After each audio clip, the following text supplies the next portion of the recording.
It's such a crazy time to be alive, where we are going through another one of those gargantuan shifts that only takes place every couple decades.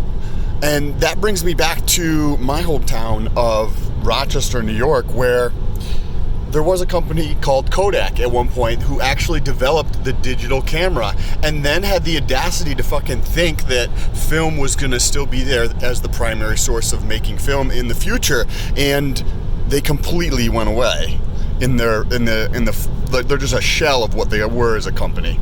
And then to see that shift from film to digital, and then we see the same thing happening or already happened with a flip phone and a smartphone, where when we went from a flip phone, there was a bunch of people who were like, oh, that's a flip phone, that's a smartphone, my phone can text message, and if I want to get on the internet, I'll just go home and use my computer. I don't need the internet with me all the time, right? Because it didn't make their life better.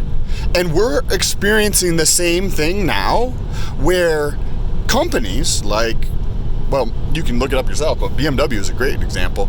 But other companies like that who still think film is going to be the future, or that smartphones are going to be the future, there is going to be the dumb car, and then there's going to be the smart car. And the dumb car, metaphorically, is just not connected to the internet, which means that it is incapable of doing so many things.